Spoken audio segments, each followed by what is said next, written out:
right, we live. I'm watching this F1. This dude played F1 2019 while I wait on my audio to kick in. It's like 20 seconds behind, so I'm just waiting. Those Formula One games always look really good, but like I've heard this, they're not like the best at being like a hardcore sim. It is low because I'm listening to it on my desktop. I don't know how to fix it. It's all the way up. You gotta fix it. You gotta fix it. Fix it. Fix it. Fix it. This is what Keenan was doing on SNL years ago. He did this skit where he's like, "They need to fix it. Fix it. Fix it. Fix it."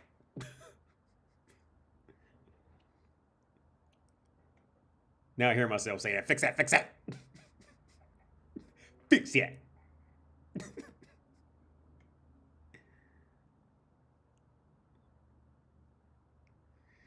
I'm listening to myself talk now. Fix that, fix that, fix that. There's like a whole echo. It's going back and forth.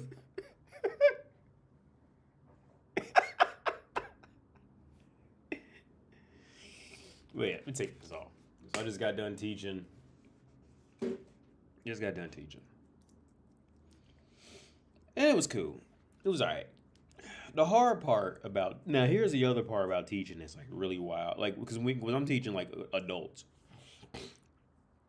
So like the other clear part is like I was with this girl today and like it's just so clear like whenever I work with the guys can just create conversation and just go, right? Like when you teach like grown men, like they can just create like men can generally, create things and just go with philosophies, thoughts, all these things, right? Then when you get with women, like I swear the majority of them they just like they just always instinctively want to wait for you to leave them, right? At least out here, because they're more feminine out here.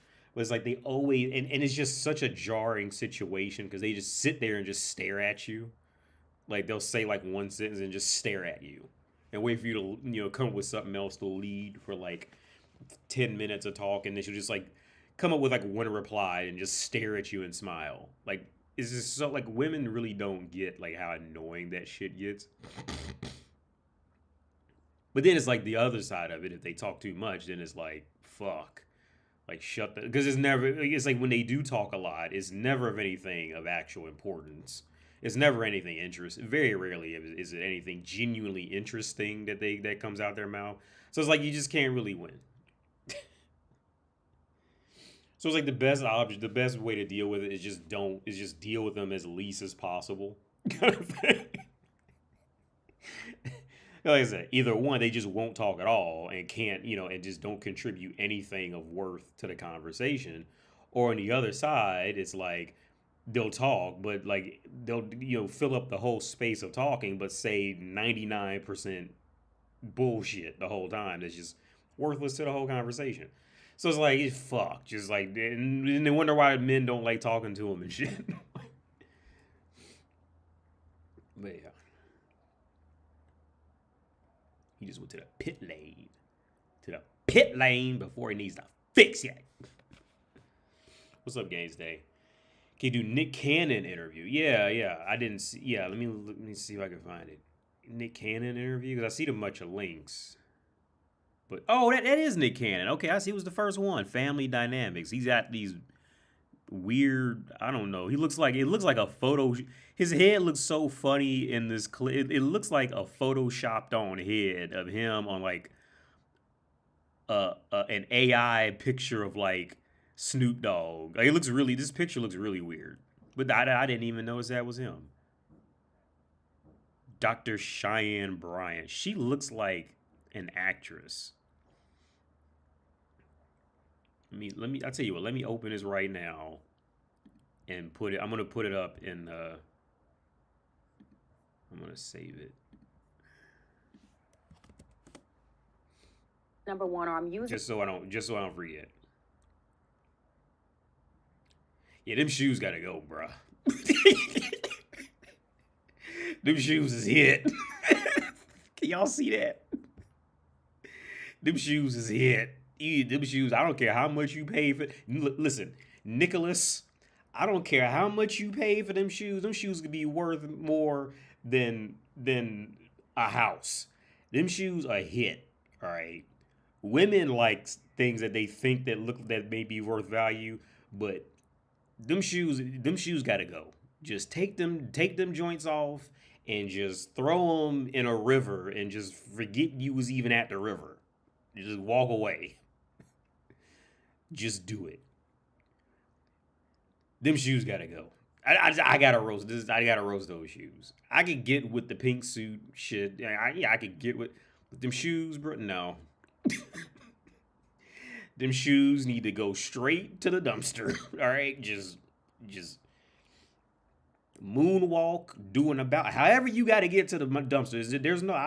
There's no law against getting to the dumpster. They will make a pardon for you to get your ass directly to a dumpster to throw them joints away. Just get rid of them. Whoever made them need to burn the blueprints. Whoever sold them need to be put in jail. All right, just get rid of them shoes.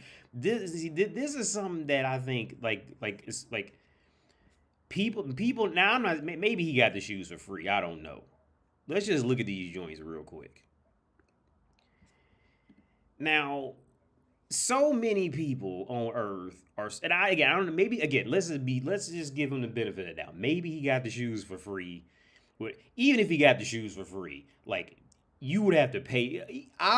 Okay, he would have had to been paid a lot of money to wear these shoes in good conscience, right?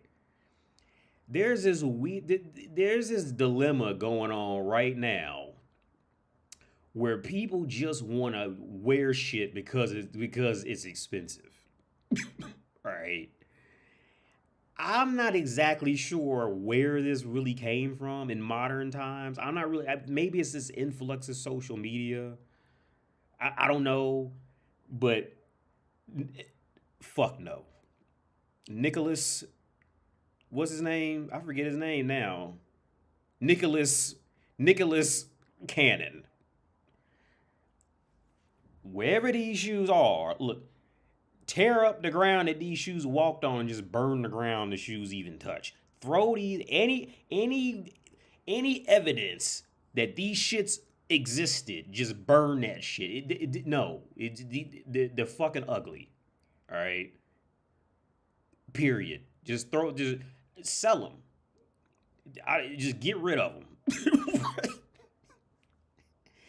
No, I don't care how much they cost. They're fucking ugly. All right. I don't care if they was Payless shoes or if they was Pay More shoes. You need to pay nothing for them. You need to pay somebody, pay to take these off me, motherfucker. Give them away. Pay somebody to come take them from you. These shits do not work at all. Just stop it. Just stop.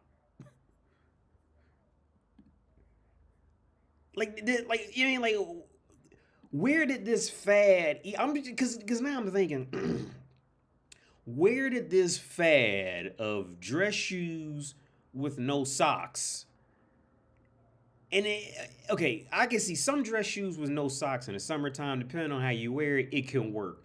But then it's like the slipper game shit. Like I don't get this slipper shit. The slipper shit. Very few pairs of slippers actually genuinely work, right? For real. Like, I don't give a fuck who the person is wearing them, but just on a strict style standpoint, very little of that shit actually works. It just doesn't work. All right. The only reason why people would say this works is because they're caught in that mindset of, oh, well, it has red on the bottom, so it must be expensive. And so that makes it work. No. Okay. People who say that lack actual character in real life. Right? People who actually have character in real life would say, these shoes are fucking ugly. Throw them in the fucking trash can. Yesterday. Last week. Last year. Just whoever made this shit, you just call the police. Just go find the brand, just flip the shoe over, find the brand name, look that brand name up in the phone book, and just call the police on them. And just yes, They sold me these shoes, and just send a picture to the police and say yes. These and the police will send us a squad immediately. Just throw them out. It's horrible, horrible. Like I don't get what. Yeah, I just had to get on those shoes because I don't know where that came from. Why it's been socially accepted. I don't how it got socially accepted, but however it did, just throw that shit back into the fucking the realm of never coming back ever in human history. All right. Period. There's no excuse. Stevie Wonder wouldn't wear them shoes. I bet Stevie Wonder wouldn't even wear those shoes. He can't even see the damn shoes. He wouldn't wear them. I hope he wouldn't. If he did, somebody played a bad joke on him. Okay, okay, perfect example. Okay, now here's an example. If okay, just to show you how ugly these shoes are for real, regardless of cost. Now imagine if there was a blind dude walking down the street with the cane and he can't see, and he was wearing those shoes, and somebody recorded it and put it on like Instagram or something. Motherfuckers would roast him and be like, they would say, "Who played a joke on you? He can't even see his shoes. Somebody did Unk dirty." They were roasting for wearing them shoes, right? Any blind dude, if a blind dude had them shoes on, that motherfucker, he would get roasted because them shoes are ugly. What's up? What's up, Tope? Yeah, he's good, man. He's just being bad with mommy right now. He's not here right now. He's just being bad as usual. I never noticed them shits long ass shoes. Are you able to do call-in show today? Oh man, I'm not. I'm really not feeling like, cause I'm pretty tired. I started late. I'm just not in the mood to do a call-in. To be honest with you, man, it's nothing personal. I'm just tired. I really didn't feel like doing a live stream tonight, but I wanted to do at least one other one this week, cause last week I only did one. I'm just not in the mood, man. I'm sorry. I apologize, man. I'm already tired. I didn't get much sleep last night, and then I went on and taught twice today. Earlier today wasn't bad, but the last one when I was with the girl, that was just rough because she's just a girl, and girls just they can't carry anything on their own. They just wait for you to carry everything, and hope you just think they're cute, kind of thing, and it's just annoying. I envy guys that can pull those off. I have wide, flat feet, and I'm short. I wouldn't even wear those shoes. Like you could, I just wouldn't. I would never wear them at all. What's up, Grave Rape? Yeah, we fell out about a week ago, but we're cool now. But about a week ago, we fell out because I went off on her, on my spouse, for some. You know what I mean? But when I do go off, it's for a reason. Like it's not like she doesn't know. You know what I mean? Like every time I've gone off on her, she can tell you exactly what the situation was. Right? She knows it, and I don't go off for. Here's the thing: when I go off on her, it's not big. Like in life, I'm like this. I'm very easygoing in life, right? Like I very rarely get mad at people. I get frustrated, but I very rarely genuinely get mad at people. I can usually understand, like maybe you're having a bad day, maybe your dog got sick, maybe your mom got sick, maybe you got evicted, maybe your brother got evicted. Now he's got to come live with you, and that's why you're all off. And I'm a very understanding. Like I don't know what kind of day you've been having. Anybody I'm talking to could have been having, right? But the one thing that's always pissed that's like immediately triggers me is just like either blind ignorance, and then the person like completely trying to own it, like with no signs of even like entertaining that there could be something else there. Or if I keep mentioning a problem that I have with the person, and they just keep doing the same shit over and over again, and for the next months and years. Those are the only two times where I just lose my shit, and I can't even like I'm just not even collected, in traditional format, right? So when I do get mad, like people are gonna like you're gonna know why exactly where and why it happened. right? Like it's not gonna be like a secret, like oh he just went off. I'll just like like there will be a thorough explanation, right? A very thorough explanation. But I went off on her, and like a woman, she just if you bring in logic, the first instinct is to run because once you bring in logic, now she can't manipulate it because now that you're clearly aware that you bring in hardcore logic, her first instinct is always going to be to run because now once a woman figures out she can't emotionally manipulate you, or if she can't get you to talk yourself into believing some retarded shit, then she has to run. Like that's her. Either she has to run, which is going to be I say 85% of the time, or the other 15% of the time she's just going to stay there and fall deeper in love with you.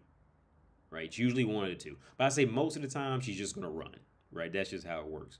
This is it's just the reality of how her women and children, the first instinct is to run.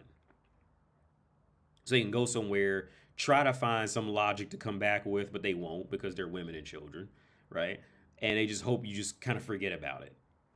That's how everything goes. When you as a man, when you get in an argument with a woman or a woman or a child or a child in an adult body, is going to be that. If two men fall out and you debate it, maybe you even got to fight for a minute, but y'all could be back friends in 15 minutes. In many cases, like you could for real be friends, 10 minutes later. After now we both know what's going on, blah, blah, blah. Like it's finished, right? But women and children, not so much. I say children have a better chance than women at making up that fast. How did you use brothels without turning into the simp customer obsessed with their looks and instead realize they're just regular women? Kevin, so I had experience with hookers before I came here because I used to run them when I was in college. I used to run them around the town when I was in college. So, and it was from that experience. Um, I still remember like I would feel like when I first started doing it, I would feel like my heart kind of like give out for the women. I had like you feel like your heart kind of you want to like give to the women, like you just instinctively want to feel sorry for women. Well, when you hang out around hookers, as long as I did when I was in college, you hear their conversations and you learn pretty quickly that women know that as a man your instinct is to feel sorry for them. As a man, your instinct is to automatically believe that she's innocent. Like women know these things, right? When they get around their other hooker friends, or you hear them talking in the back seat on the telephone to another girl about some John somewhere else and how she talks about, oh, like they're fully aware. See all this red pill stuff. Women see red pill. Men did not create the red pill in the sense of what it actually is, which is defining it. Women are the red pill. They are the red. The woman is the definition of hypergamous red pill shit. They are that. Now women are getting mad at the red pill community because the red pill community put all their business out in the street so everybody can just read it, right? That's why they're mad. And you got the simps who don't want to believe it. They just want to believe that they're. And see, all the women know that the simps who are against the red pill community, all these women know that those simps are those guys who immediately want to think that all women are innocent angels and they could never do this. The red pill community is just bitter. It's not that women are actually like this, even though every statistic proves it. Is that the men are just evil. It's in their head, this and that, because woman could never do this. They could never think like this, talk like this, right? So I learned this early. I was maybe 23, 24 when I finally came to like the full on conclusion. Because I started when I was 22. I was about 25, 26. I was about 25, 26. So, because I went to college and I went to the military and I came back. And that was when I found the hookers.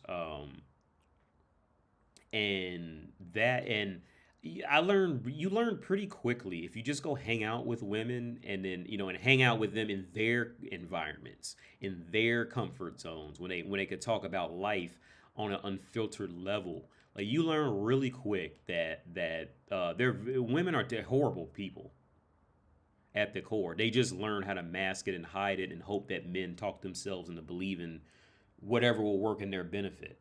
Like you learn this really fast. Any man who's hung around hookers long knows this, right? I'm talking like really hung out. Like any pimp, and speak to any pimp. There is not one pimp who would disagree with me. There is not one who could watch my channel and be like, "Yeah, he's full of shit." Not one. I would guarantee it. There is not one pimp who could hear anything I said when it comes to bitches and be like, "Oh, he's full of shit." Not one. I would guarantee that. Women by a man's standards of character are horrible people. All women, they're by a man's standards are horrible people.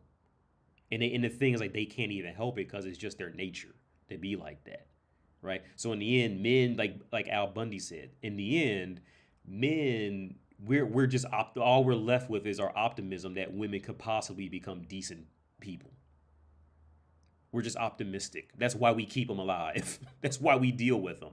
That's why we don't give up. We're just optimistic that we can change them into becoming decent humans, right? But women know all there is not a page, and if there's a red pill Bible, there's not a page in that red pill Bible that is false when it comes to these things. It's not a page that's false.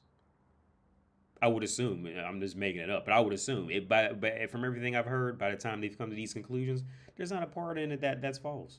Women are horrible. But again, see, most women know that most guys will not be in those women's circles, church gossip groups. They know that men don't like that. So they always have that power over the most of the population to try to manipulate and get over with.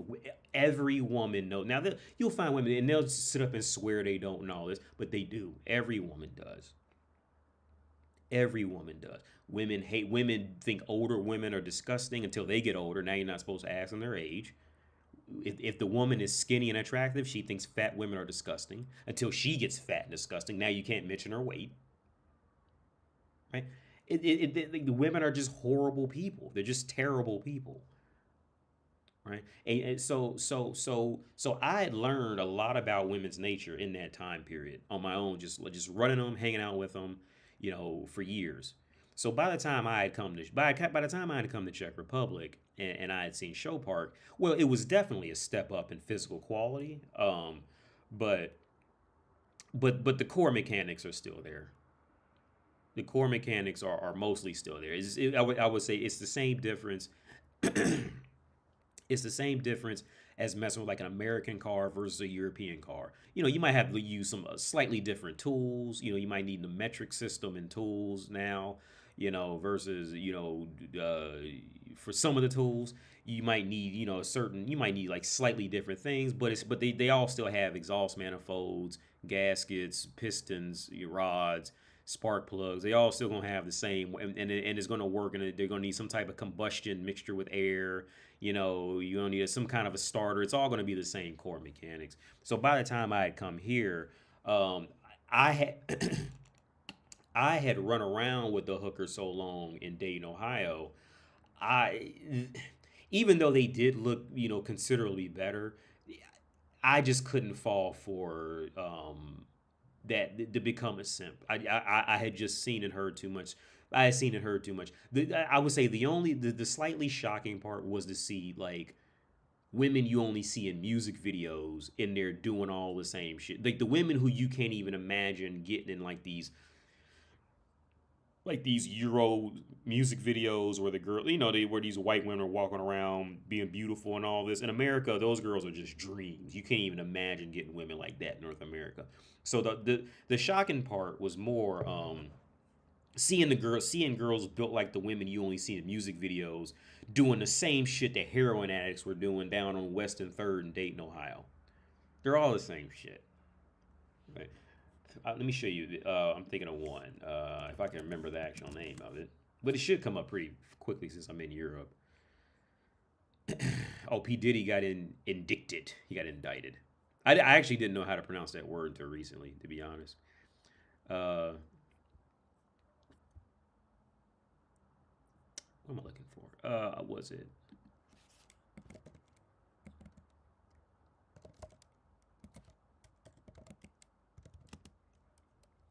I think it's this. It was some video I had just seen. Maybe it's not. Maybe I spelled it horribly wrong. But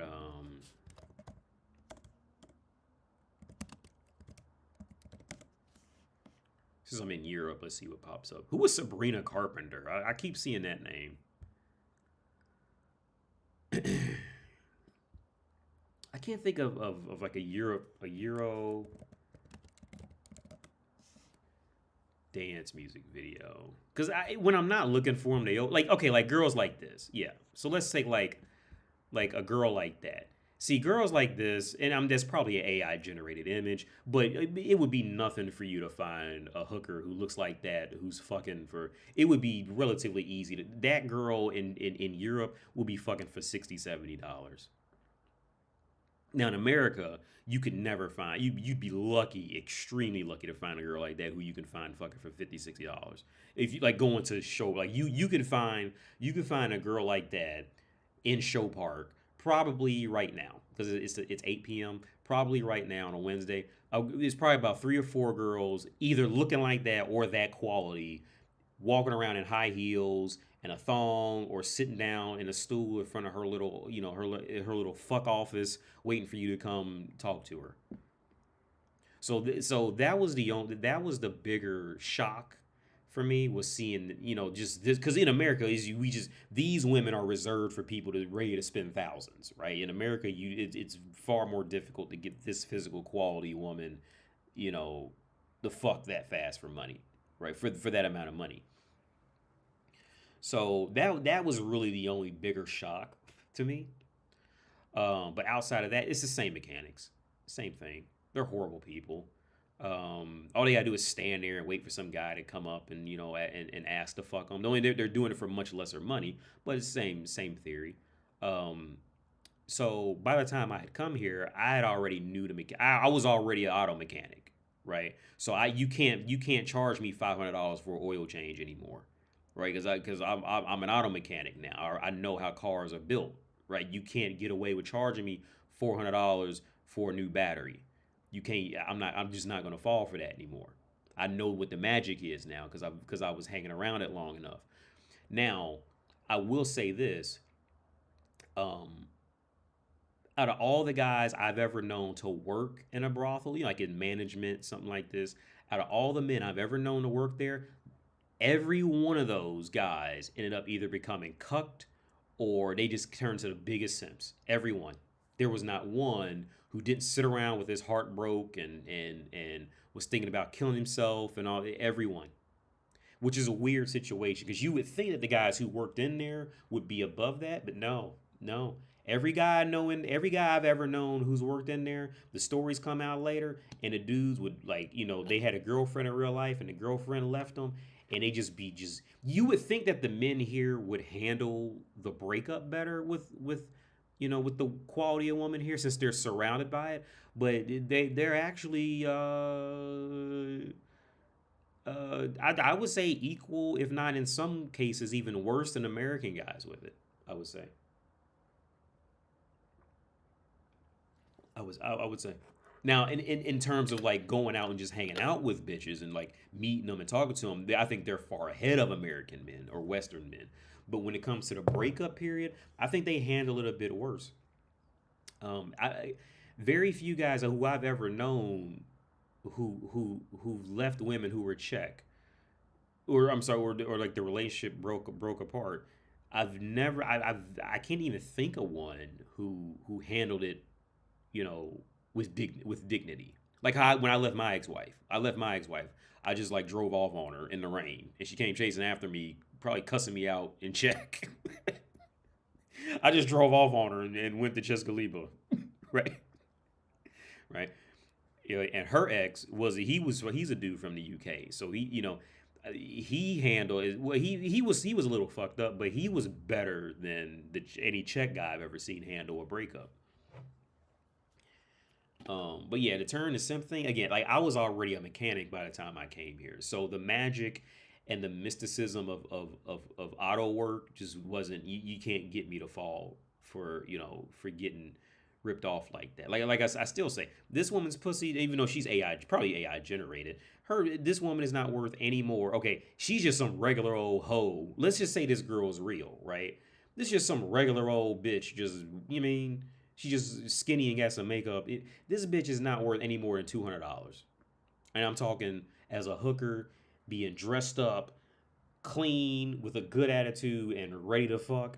This woman is not worth any more than $200. I would say at the high end, the only reason why a woman would be worth the highest I would ever say is $500 because she better literally be Shakira in her prime and be Shakira, right? Be Shakira back with that uh hips don't lie shit. She better be like some shit like she better be some like top of the line, like everybody in the world would do something to fuck her kind of. She better be something like that. Like from what I don't even know much about Dua Lipa, but I say Dua Lipa is like the max I would pay, but I would have to fuck her. And I would say $500 is the max. She's not worth any more than that, and that's just because she's Dua Lipa, right? Not really, because she's just so beautiful, right? Because this bitch is beautiful, more beautiful than her, walking around Ukraine right now in the war. All right. There's beautiful women than Dua Lipa and this AI generated bitch working in Starbucks in Prague somewhere, right? So it's not the beauty ain't got nothing to do with it after that. At that point, it's more about the qualifications she's fucked around and gotten. And on top of that, that's just me being like, in a liberal, good mood of spending money type shit, right? On average, I would never spend $500. Like I would have to be in like a weirdly great mood to spend money, even with all that take, I would have to be drunk in a great mood. I just won a jackpot in Vegas type of shit, all of that. Even then, there is no woman worth more than $500 on the planet Earth. On planet Earth. Okay, not fuck that. On any planet, there is no woman unless the bitch can give you fucking Spider-Man powers by sucking your dick or something like that. There is no woman on Earth worth at the absolute max $500. No woman. Not a one. What's up, Oliver Biscuit? What's up, Joseph Hover Lifestyle? 80. How's the job market in Czech Republic for trades like plumbing and electrical? I have no idea. I don't know. I can't answer that at all, Nick. Sorry. 80. What should you do if people keep seeing you in the beta role of groups? Leave those groups. Just keep leaving till you get it right. I got this actually from a female musician. She said, I don't always get it right, but 1,000 different ways, and I just might. You gotta lead in groups. If they disrespected you in some kind of way, something like that, just don't fuck with them. Just leave. Because I'm at the point now, like if I get into a group, I think it's pretty clear. I think so. Here's the thing, like because I was always I was always the smallest dude, wherever I was in Ohio, right? I was usually always like the smallest or one of the smallest. So I know what it's like to always be seen as like the smallest, weakest little guy. People even making nicknames for you, little dude, and all that shit. Like I remember what it's like, right? So I've developed so much in my life now to where I think people would just know me and they already know, okay, yeah, we just can't do that to him. We just can't invite him here. So like that whole like, even coming up with like any type of nickname, that shit doesn't work anymore. Right? Just kind of, I think it's just kind of how I've just carried myself over the years and I've grown and developed. These things just they just don't even happen anymore. Right? Like I tell stories. I tell the stories when I go back to Ohio and then I stumble across people I went to high school with and like yeah, it's just not even. I remember one guy used to he we were friends, but he used to pick on me a little bit, right? And I remember I seen him. He was working in Walmart with the little fucking with the little hand scanner thing, right? And yeah, his whole attitude was just like you could tell like life had just like got up in his asshole. And I had come back from Europe for the first time, right? And all of that none of that stuff happens anymore, but it takes time to develop and get there. But limbo theory, I would say, okay, at this point, either you got to do something wildly gangster, or you just got to leave those groups and go just go off on your own. Either you got to have to do something wildly, absurdly gangster to get everybody's respect, something like that, or be known to like beat up the strongest dude in some kind of way, or like or have like the strongest dude in the group be scared of you for some reason. Once you do that, now that is a way you can do it, because that's how I got kind of popular in high school, was because I made that rhapsody about that guy. I made a rap. We made because I was always picked on at first because I lost all my hair in the ninth grade, so you'd get roasted for that. So his name was Alonzo, and he used to pick on me, right? And but I was friends with some of the cool kids, but he would still pick on me, just like laugh at me or just point at me and just laugh, right? So I remember one time we were sitting at the lunch table, and he asked me if I could rap, and of course he just starts laughing, right, just to pick on me, right? So I said, yeah, I rap, and I think we some kind of way we said, and I came across that we would make songs about each other. Well, I made a rap song about him, and the shit went viral in the school. And after that, like I never had a problem out of him. Very few people did I ever have a problem, if any, that I ever. I don't remember having problems out of anybody after that. Because I took down one of the biggest. He was on the football team. I took down one of the biggest guys mentally. It just mentally destroyed him, right? The CD literally went viral, and after that, I had no more issues at school. I had no more, and on top of that, I had no more issues with guys like because guys from the hood would always like come to this like Tri County Mall, was this area that kind of like was like the bridging gap on the highway from like the more hood areas to like the suburb areas. There were like hood suburban areas, like Section 8, but it wasn't like hood, but it was Section 8, like government housing. Um, so I never had any issues with anybody after that. Um, yeah, I'm trying to think of any because I would tell an embarrassing story, but I can't even remember having any long lasting type of serious issue because it was just clear like I would make a rap song about you and it would just it would be funny and it was nothing you can do to rap back against me. So like it was just known like I was essentially like the Eminem of the area. Like nobody would make a rap no because everybody thought they were a rapper in this time. So it's about the context of the time period. Everybody thought they were a rapper at the time. But so I essentially turned into like the Eminem. Like nobody ever wanted to even mention rap if I came around because it was like they were afraid I would make something about them and they would be next kind of thing. So I had no issues like at all. ADU, yeah, of course, Tom Likas. Yeah, Tom Likas was great. So, what do you think about his views on dating and marriage? His older radio shows aren't. Yo, yeah, I was into Tom like I stumbled into Tom Likas a long time ago before I even knew his name. I would just listen to him. Long before I knew what MGTOW or Red Pill was, I stumbled onto his shit years ago, man. This was a long, long time ago, and I loved it. I thought it was he was ahead of his time. He was far ahead of his time. But again, he was in I'm pretty sure he was in California. He was in these places where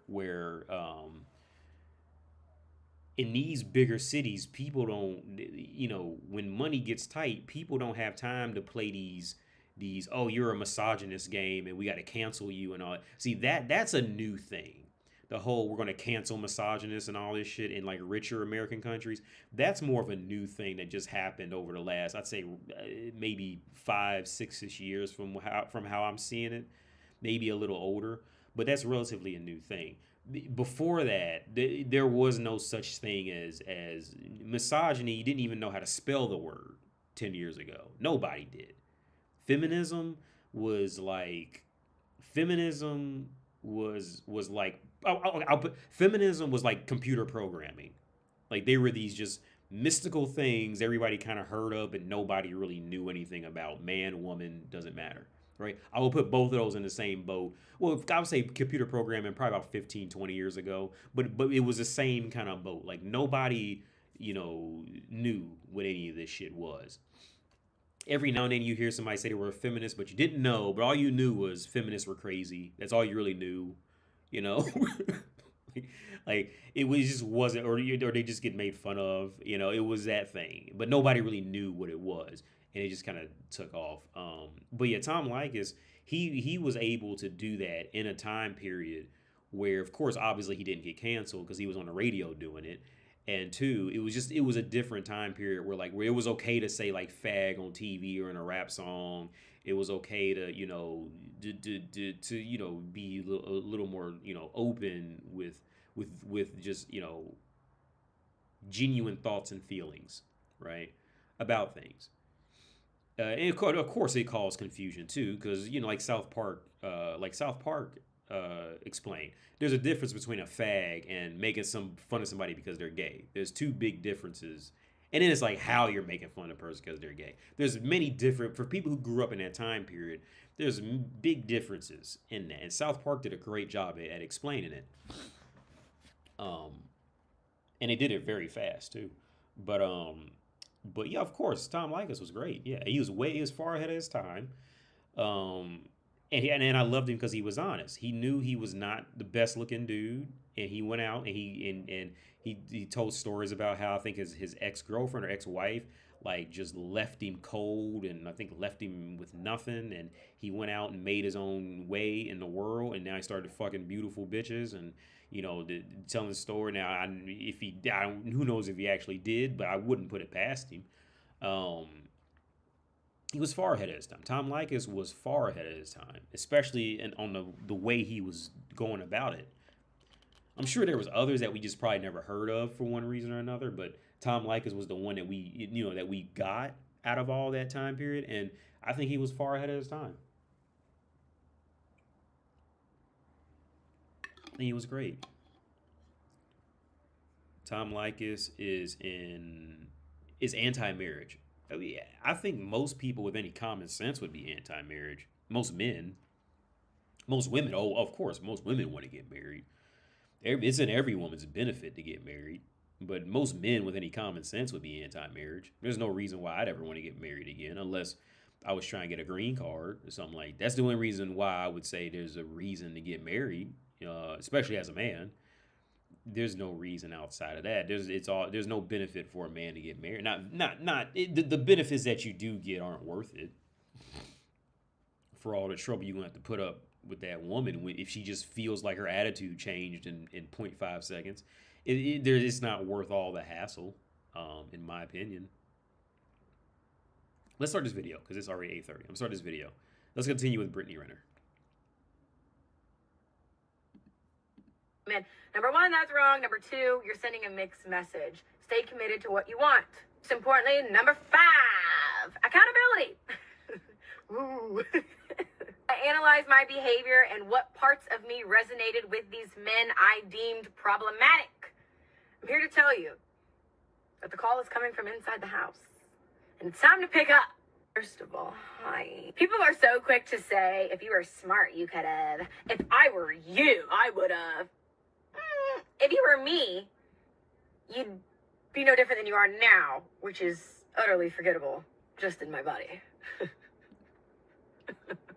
The average person is below average. So although we're all capable of change, most rarely do. That is why change is so alarming to people. It's unheard of. People aren't willing to go the distance, to put in the work, to believe in themselves. You cannot dwell on decisions you've made. I have tried a multitude of things at the buffet of life, and I will not apologize for it. I don't do apology tours. I know what I like and what I don't like, what's good for me and what's not, and where I want to go moving forward. And thankfully, hallelujah, I don't need anybody's permission to change. And you'd be surprised. You'd be surprised how many people benefit from you staying the same. Regardless if it's strangers or online or people you know personally that are no longer benefiting from you staying the same, they have the loudest opinions. Because a narrow mind and a wide mouth usually go together. And that is why when they voice their opinions, you pay them dust. First of all, hi. I crave connection, but I am not entertaining men for the sake of having notifications. I know what it's like to be desired by men. I don't know what it's like to be valued by one. When people ask me, why hasn't it worked out with anyone? Well, because I've never valued myself. I've been running from myself for a really long time. Well, that's normal. That's normal for every woman. There's nothing special about you in doing that. She's just the first, like every woman, she thinks everything started with her. That's every woman. No woman, very few women genuinely value themselves. They just walk around and pretend like they do, right? Because they know some guy is always going to value them in some form, right? Usually for her body and just how she just stands there and just exists as woman. But it's always funny to hear women talk like they think they're aware of their growth, and you know what I mean, like. It's always a mixture of sad and funny to listen to women think that they've actually like reached a milestone in development as if they were the only one. Right? Like every woman is the main character in her movie that's going on in her head. Every woman is, dude. And everybody else is the side character. Is a supporting actor, actress. Yeah, like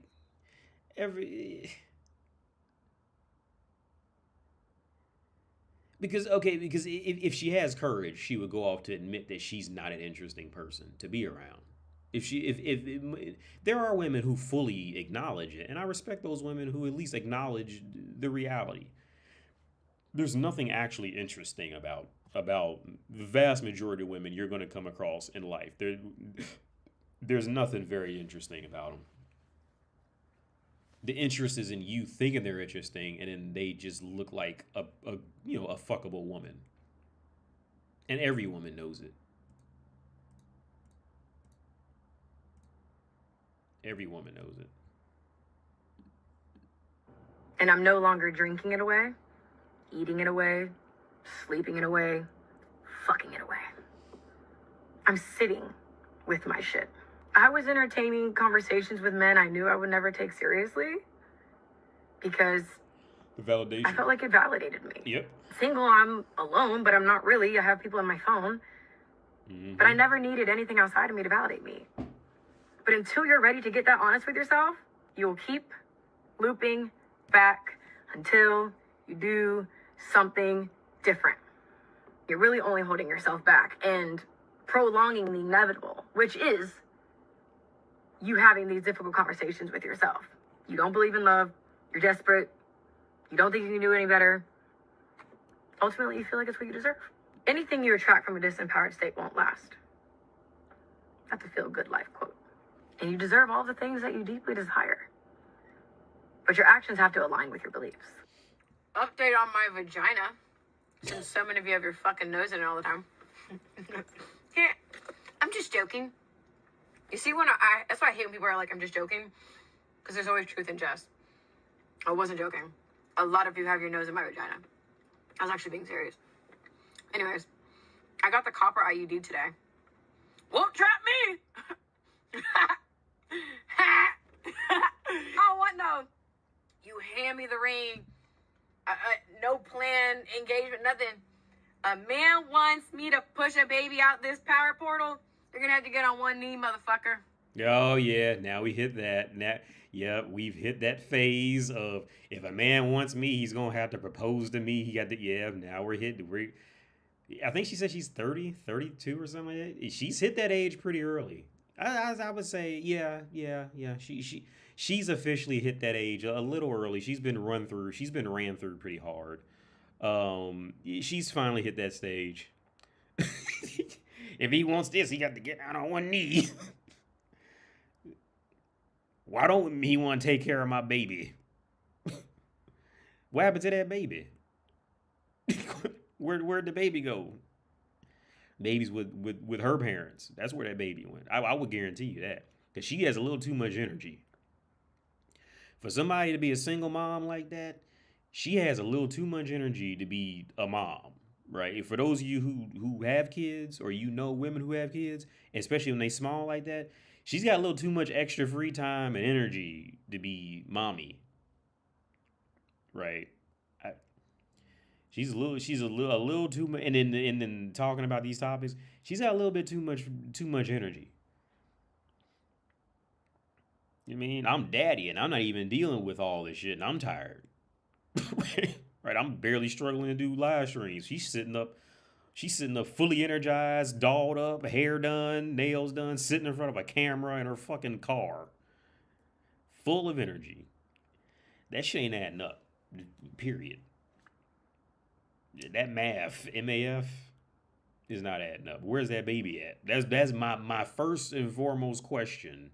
What's up, elusive man? My first question overall is, where is that baby? And you supposed to be mommy. Where is that baby, and why do you have so much extra energy?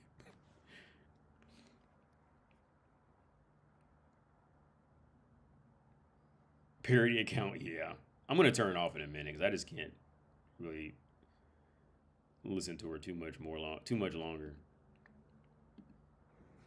But yeah, it's sad. She's officially in that phase where every man's got to come and put a ring on it.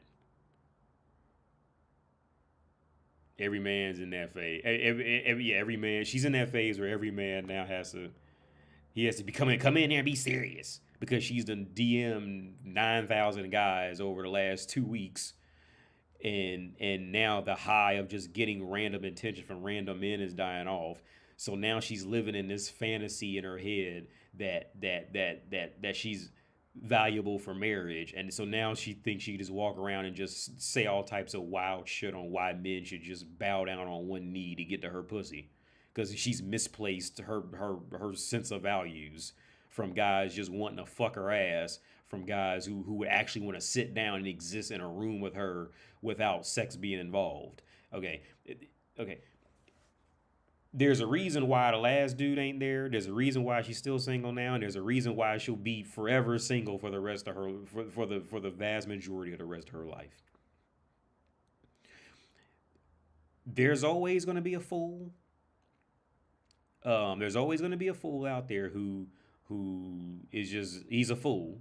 There's always going to be a fool who will put up with her, but even there's a very low chance of that lasting long in any real sense of, like, when I'm talking like sitting down, coming home to Britney Renner and her bastard child, and sitting down with her and her bastard child. Okay, because I'm gonna go ahead and call it. She's not being a mother to these children, walking around, like running around doing shit like this. She's got too much extra energy. Right. For those of you who got small children, you already know. For those of you who don't, look, this woman has too much energy to have small children. And she's way too dolled up and has too much energy to be doing this, to be a mom at the same time. Right. There's a fool out there who would still put up with her outside of having sex, who will even probably try to marry. There's always a fool who will do it. But usually it happens, but usually the relationships don't last long. Because they done got mad. And here's the thing. Usually the reality of what happens, of why it doesn't last long, is because, see, Britney Renner doesn't want to say this. She doesn't want to say this, but she would know everything I'm getting ready to say is true. I've already said everything about her, like, 3 years ago, and everything at least at minimum 80% of what I said came true, right? Now, with this next step, she knows everything I'm getting ready to say, that I'm going to say is true. Okay. The reason why She will never hold on. There's a very low chance she will very hold on. She will hold on to any relationship, is because she knows she's a piece of shit. She knows there's nothing about her that is worth offering to a man outside of playing hooker. She knows it. She's fully aware.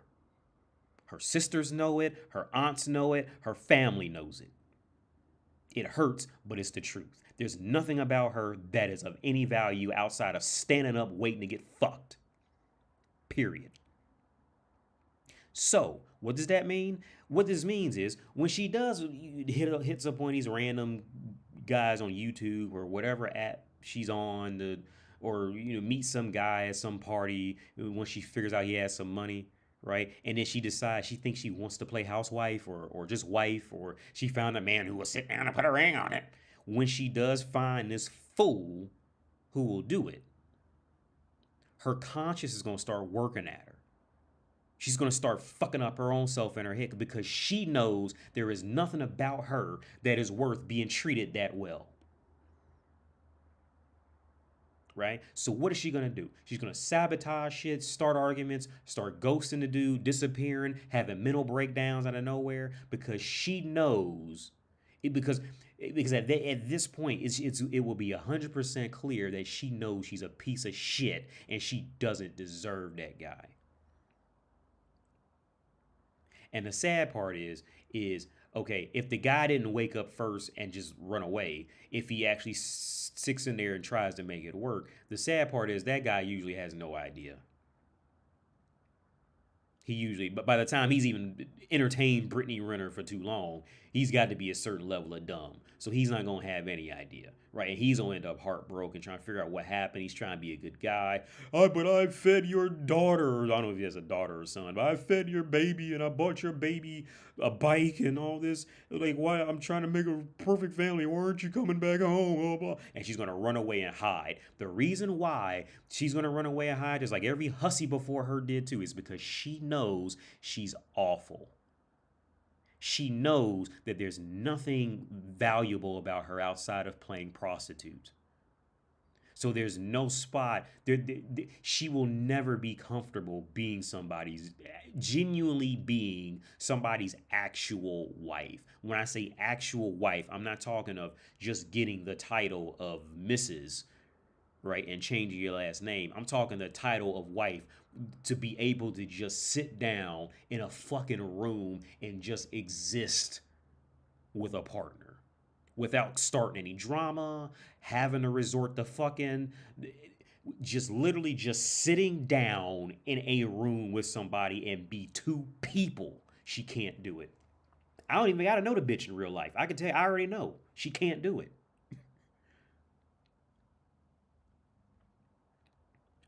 The hardest thing for women to learn around the globe, it doesn't matter where you are, the hardest thing for women to do is to learn how to just be a decent human being. That's the hardest thing. That's the hardest challenge for a woman, is to figure out how to be a decent human. Just sit there and be a decent human.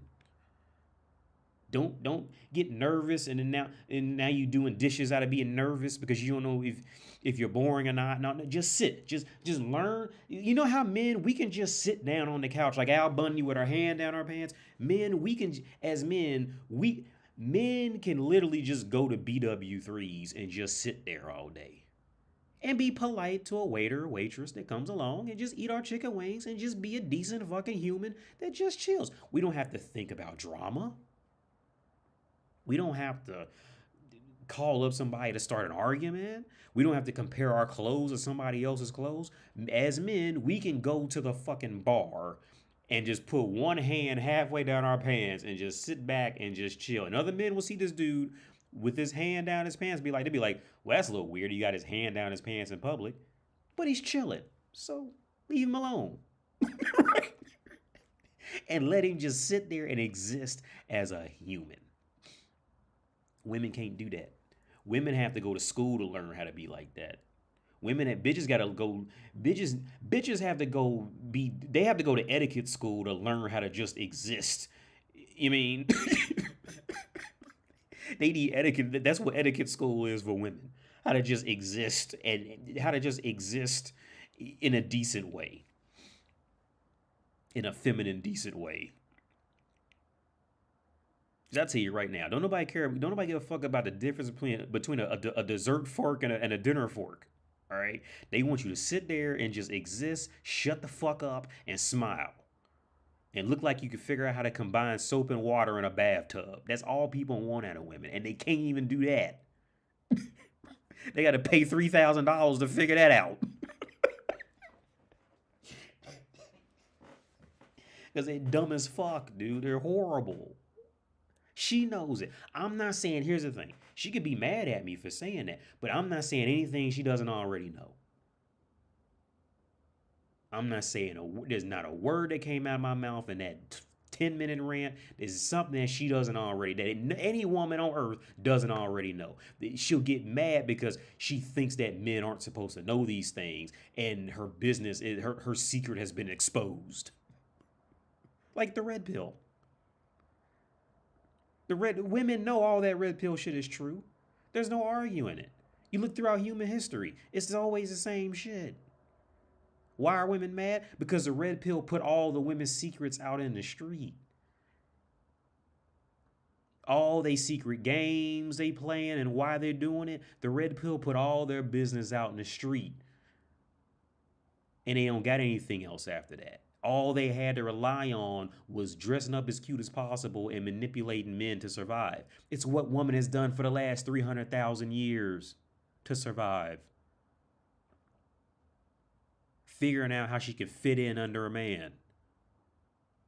Only in modern times now we got telephones, Instagram, internet, right? And then women found out about online dating. So now women they've got delusioned into thinking that they actually run something, right? And they're confused. Again, I haven't said a word that Britney Renner doesn't already know is true. She'll get mad at me because I said it out loud. Play this for any pimp. If you know a pimp, play everything I said. Let the pimp and then ask the pimp what he thinks about it.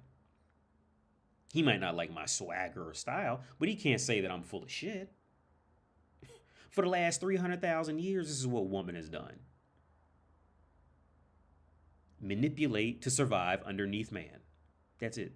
Literally for the entire of human existence. That's what, because you will not find civilizations where women said, "Oh my God, we're tired of being abused. We'll go make our own country and make our own laws." That doesn't happen. Historically, this does not happen. These things don't happen. Historically, women sat around, waited for man to make up man's mind, and then figure out how she can live up underneath that man and live and essentially, what's the word I'm looking for? Scavenge off of him. They're professional scavengers with 300,000 years of training.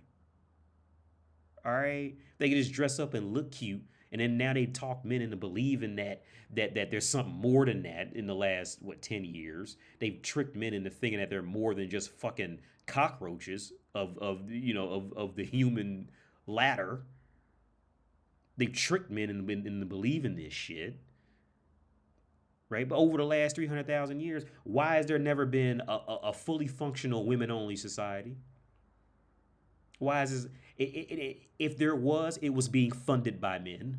The WNBA is a great example. Right? They can't even run that shit. They're being funded by men. Why don't you make your own goddamn sport? If men don't pay you what you want, see, if the WNBA is so, we don't make any money, we gotta ride fucking commercial airlines to our games. Well, they gonna make your own goddamn sport. You so smart and independent and strong. There was no point in history where woman has done that without the aid of a man. Period. It's what they do. It's what they've been biologically trained for literally a third of a million years. Well, no, yeah, a third of a million years. It's what their training's in. It's what their genetic resume is in. Scavenging. Waiting for the crumbs that men bring back. They don't go out there and make their own countries. They don't go out there and make their own laws. They don't go out there and make their own currency. They don't go out there and make their own philosophy. They wait for men to make countries, laws, currency, philosophies, and then come around and try to pick it apart and turn into theirs. They don't go out there and make their own. And when the few times when they attempt to do it, like modern feminism, if you ask them more than two questions into it, they don't have a clue on how to explain anything. They're just parroting whatever some other dingbat bitch said or some simp who just wants pussy. You ask any feminist two questions into anything she believes, and she will run into a concrete wall mentally and can't answer you because she doesn't know what she thinks. She's waiting for men to tell her what to think. Period.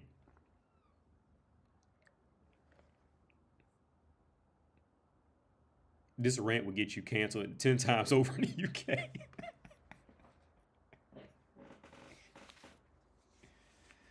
But yeah, I find it more offensive that modern women have gotten this confused and are seriously trying to pull this shit off. I find that offensive from anybody who has a logical mind and can think deeper than 20 years back in time and just actually open up fucking book. Like, I think it's more. I think modern feminism is offensive. How they're trying to portray it, I think it's offensive. Britney Renner, yeah, Nick, that's a great Nick. Can I pin that? I don't think I can pin it. Or like you pin it, like put it at the top so everybody can see that the nickname Britney Renner. Yeah, that is her new. That should be her new nickname, Britney Renner, because that's what she's been trained to do. She's been trained to be rented, not owned, rented. Now get this, the girl I was dating before my spouse, now my child's mother, she was a feminist, right? She claimed she was a feminist. And after I started fucking her, she started wearing dresses and she would cook me breakfast every morning. Right? But before she was a feminist when we first met. But she got off all that, right? And I remember one of the first times we hung out, we sat at the park. We sat down in this park. And I was telling her how, as women get older, like, there's a reason why they're not owned. And she just flat out asked me, she goes, well, why am I not owned? Like, when you get them, like, in a heart-to-heart conversation, they know all of this is true. There is not a one woman, if you can get them off somewhere, generally, it's easier to get them off somewhere and talk to them and not be mad or nothing, just talk about it. Like, they know, like, the red pill, woman is the red pill. Men just finally figured it out and documented it, but women are the red pill. I remember she flat out asked me, well, how come nobody, she said something like, how come nobody owns me, or why am I not owned? I still remember that very clearly.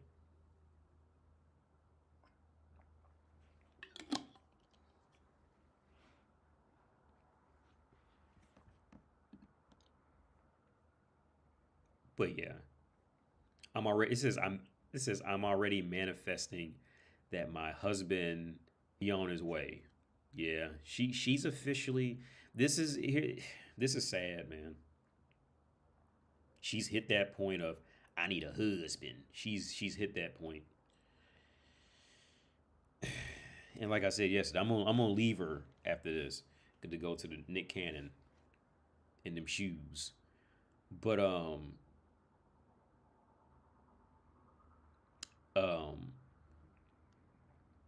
this is sad.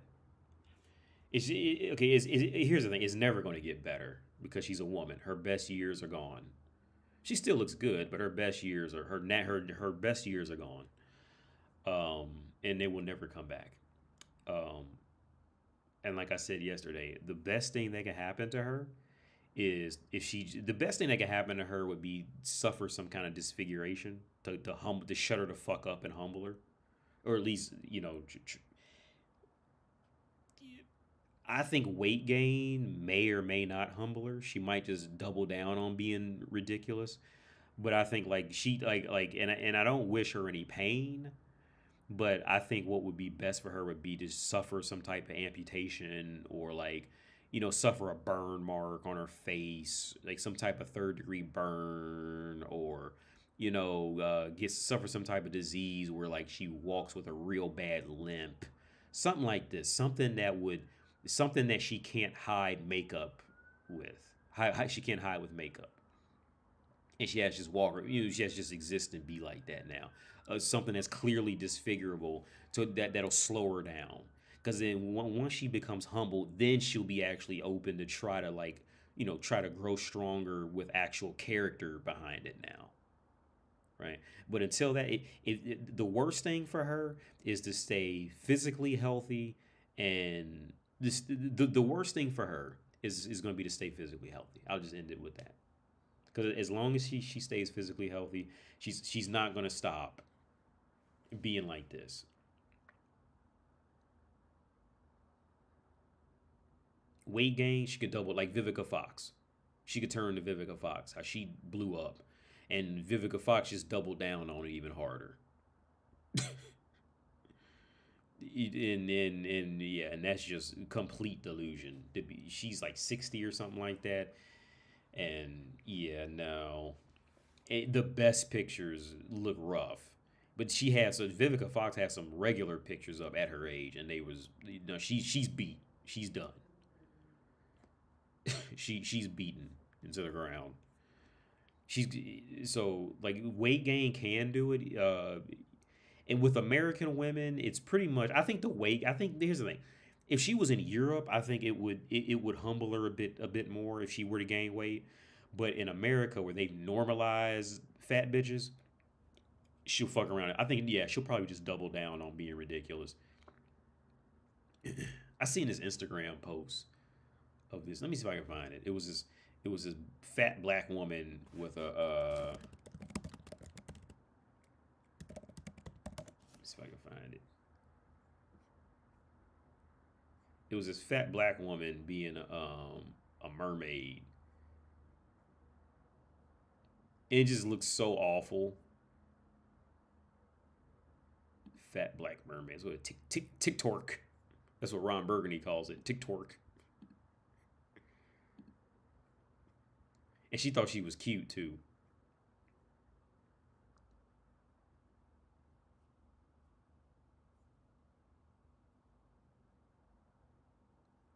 See, like this.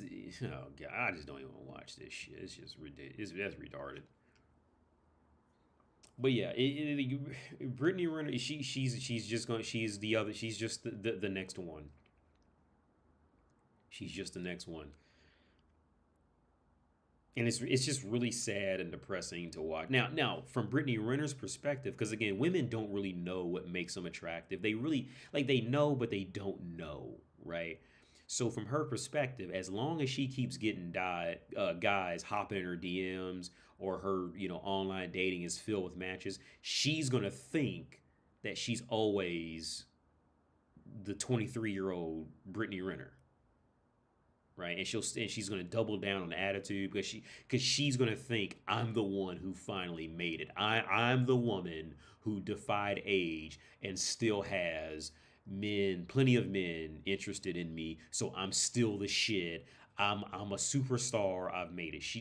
This is what all women go through, especially in modern day. This is what all women go. There's always going to be a pool of simps waiting for her, right? And she's gonna take that as, oh, I'm still the shit. I'm the one human that defied aging, and I can stay and I'll stay desirable forever. So fuck you. I'm still here, right? And she's gonna double down on it and just get more bitter, more angry because she'll never keep an actual relationship. And that's where the bitterness and being angry is gonna come from. Because I think deep down, it's like I said, it's like when men age, like we just can't lift certain things anymore, kind of thing. Because we got back aches, shit like that. Like we know we've aged, but like it could be hard for some men to accept it, right? And it's the same thing with women and aging, but instead of lifting anything heavy, it's woman's just physical attractiveness. Like they know it, but they don't know it, but they know it, but they don't know it, kind of thing. 80, do you think men in the U.S. are better if they just hire a maid to cook and clean and a woman of the night for sex rather than, yes, yeah, rather than get married? I hope you women will do those things. Hope will women do those things on a regular basis. Oh, yeah, overall, KWC, yeah, I think the former. The former is the better option. Um, I mean, it depends. Okay, it depends on it. Some guys just like to feel like they're needed by a woman. So for those guys, it would probably be harder for them. I'm not one of those guys. Like I don't want to be. I don't have to feel like when I was younger, I went through that phase. But now that I'm older, I don't really care if people just don't talk to me at all for weeks at a time. Sometimes I kind of want to talk to people, but for the most part, like I don't need it. Like especially like I used to when I was younger. So I'm not one of those guys. Like where I am now, um, yeah, I would say the former. Where I am now, completely, yeah. Just hire a woman, just hire a hooker once a week, twice a week, something like that, and just pay a maid. Well, in Europe, a maid would be like $20.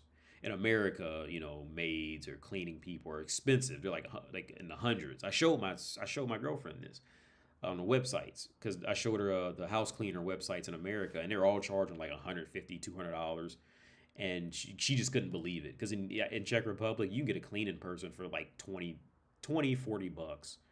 It's not that same situation out here. I had a cleaning woman when I first moved here. She just go around, dust everything, wash the sheets, change the sheets, sweep, mop the floor. It is what she did, and she made $20, and that was it. Well, no, I think we paid her like about 50 because it was a big house.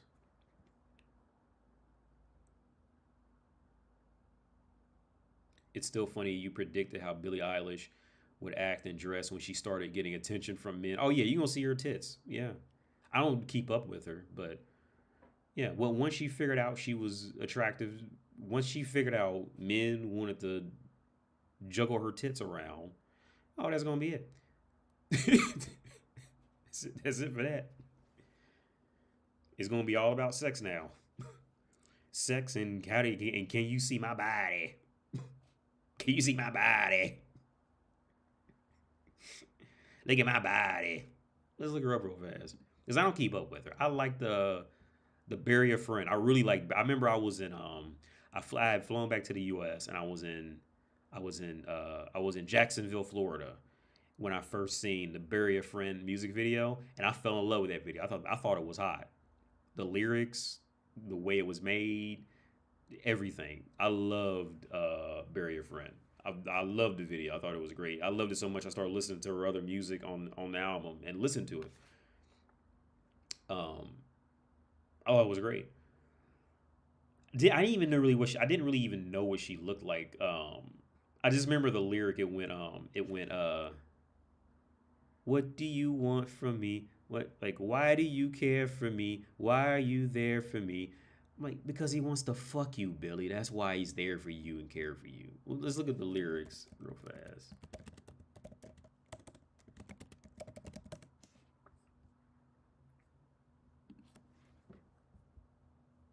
Yeah, here it is. What do you want from me? Why don't you run from me? What are you wondering? What do you know? Why aren't you scared of me? Why do you care for me? Yeah. See these lyrics right here? It is very easily answered. Because they want to fuck you, Billy, because you're a young woman. That's why people care for you, because you literally were physically just the body of young woman. That's it. It wasn't because of your personality. Well, I think it's clear off these lyrics you knew it wasn't because of your personality. Right. Not because you're so awesome. But you were just a young woman. But I liked the video though. The song in the video, I thought it was great. I really did like it. Um, shit.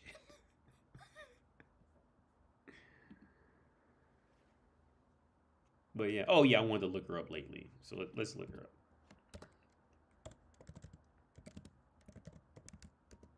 It said I don't know how you spell her name. But I'm sure I'm sure it's gonna be more revealing shit. She's gotten older. Gonna start seeing her in more sexier looks and shit. These are old pictures. I remember these. But I'm sure. I'm sure in modern times you're gonna hear more about sex, or she's gonna try to look hot in videos, in her own trashy way, because that was kind of her style. It was kind of be a little trashy. But I'm actually surprised she's lasted this long, because here's the thing. Like, I love those. I think she's from the UK, isn't she? I love those UK artists. Oh, she's American? Or I thought she was Canadian or American or something. Oh, she's from the US. Okay. Why do I think she was from the UK? Or something she was doing was with the UK? I can't remember. She's 22. Didn't know that. I like Lana Del Rey. Because Lana Del Rey just admitted to it. Like, I fucked my way to the top, dude. Like, who the fuck cares? Like, that's why I like Lana. I like that. I listen to a lot of Lana Del Rey, cause she just admitted it. I fucked my way to the top, talking about her pussy, and she just completely owned it. So I like her. I love her. I love her shit. I love her music. I'm trying to think of the one song was like, "My old man, he's a man, but." Let me look curious now. Lana Del Rey.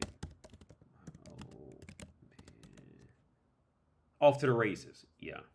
I was listening to that long time ago. Cause we're off to the races. That shit was hot. But it was long before it was on. Like, I guess it's a soundtrack on that Joker shit. It wasn't on there. I was listening to it when I was going to Sinclair Community College. This was years ago. Yeah, 2012. Yeah, I was listening to this shit a long time ago. But let's say Get Me Out of West. Council culture.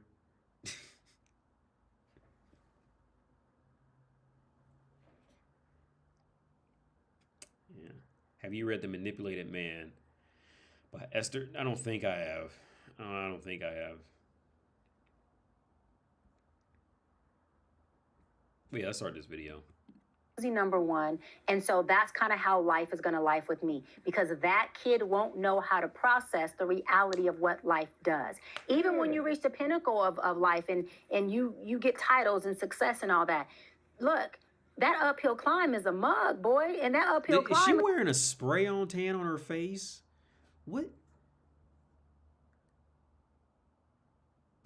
Am I tripping? Does that look like a spray-on tan? Like she sprayed some tan on her face? She probably has vitiligo or something. Am I tripping? Is it just me? I'm gonna check the comments. I don't think it's just me. I'm gonna show you what you came from or what you built, and also it'll show you what environment you were put. I came from a very adverse environment, so that's why I was able to catapult, because I didn't know where I was running to. I knew I was running from, though. Yeah. So I put them track shoes on. They're still on. You may see heels today, but them track shoes are never unlaced, because I'm still running from something, right? And I just happened to run into a lot of amazing opportunities and things and people and blessings and work and healing. I got blessed to run into that by default and by choice. But if a child... It's called God's favor. God's favor, baby. But we have to be very, very, very aware, from being in my field, of the norm we're creating for our babies, And of course, it's better to be involved and cause whatever chaos you're going to cause than have children have daddy issues or mommy issues, meaning you're just not there at all. But I think you're going to have both. Yeah, you're going to have both, too. We all got daddy issues, we all got mama issues. But there's different levels to it, though, Nick. There's different levels to it. But at the end of the day, because I'm not a fan of Freud's perspective, is that it all comes from some reverting back to your childhood and some, because we need to stop making those excuses and blaming mama and daddy 100%. For who we are. 100%. You can blame mama and daddy for the cause, but you can't blame them for the effect. There you go. Or your choices later on once you become an adult. Once you understand, like, yo, I went through some shit, but now I'm gonna be... But that's why mental health, therapy, coaching, psychologists, seeing that, going to it. I go to one myself as a doctor. Everyone needs to be in it because it's not about us as a professional telling you your choices were right or wrong. It's about us helping you figure out the root of that choosing and the norm that you're in. Okay, real quick, I'm gonna say like my perspective on this because I went to college I went to university for this. So when you get out in the real world and you work as a counselor or a therapist, okay, because I've always been very transparent about the realities of this work, and I think it's 80% bullshit. I've watched other therapists talk clients into believing that they were fucked up. Because the more fucked up that you can talk somebody into thinking that they are, the longer they're going to come back to see you. And the number one, the what do you call it, like the golden ticket to get them to come back is to get them on medication. Because once you get them on medication, now they're not even thinking clear anymore, and now they got more problems, right? The concept, see, the reason why there's so many people walking around now on this whole victim mentality and running back and blaming their parents, that's the therapist psychologist doing that. If you're coming to see me, and which I don't do this, and I'll make very clear I don't do this because I've always said it's in the past, but if anybody in here has talked to me, there's a good chance that I've come up with this. Okay. If you come to see me, right, and the general goal of a therapist is to have a revolving door of clients. That's how they stay in business, right? The easiest way to do that is to go back to your mother or father, preferably whoever's in your life right now, and I'll touch on that later. So if we can go into your parents and ask you to think of old memories, well, you'll think of one now, and we'll talk about that. I get you talking about it, to say it out loud, and just be like, oh, right? Then you leave, you go off in the world, and you think about it more. Next thing you know, you're on Reddit talking about something. Yeah, well, my mother did this to me, blah, blah, blah. And then you get validation from other retards on Reddit, right? Who don't know because they're not therapists. They didn't even read one psychology book their entire goddamn life, but now they're on Reddit giving advice. You come back to me. Now you've remembered something else about your mom in your past. So now I can get creative and I can link the two together and link that to why something else is going wrong, right? Then the deeper we go about it, that's just essentially going to be its own cycle, right? And I'm not even adding in the medication part. The medication adds a whole nother level to it. But I've watched therapists, I've literally been in the room with therapists while they did this, right? The therapist will then talk you into bringing your mother in to see me or see the therapist because there's more money, right? Because it's not just you who's fucked up. It's your mother's who's also, or father whoever's that's in your life who can exist. That's who the therapist is going to go after. It's a scam, right? Because it's not just you. It'll never be just you. It's going to be whoever's in your... They're going to find a way to blame somebody who's actively in your life now. Because once they do that, now it's like, well, your mother, essentially pass the word on to your mother to come. Talk to your mother about the problem. Then you go talk to your mother about the problem. Yeah, my therapist, AD, told me that we're suffering from such and such problem. And you sit down talking to your mother about it. Your mother don't know anything about psychology. So she goes, oh, yeah, well, maybe there is a problem. Maybe, huh? Then she goes off to work and she's talking to other people. She's getting more down depressed. Well, yeah, my son or my daughter, they're talking to a therapist. And now we're suffering from, and now we're going to start having family sessions. Yeah, because we're fucking depressed. Because I ate a bag of Cheetos and I thought they were flaming hots, but they were really sparkling onion, but it made me depressed, and I abused my daughter because of it. Now I feel bad. So now we're having a family session. What does that mean? More money, right?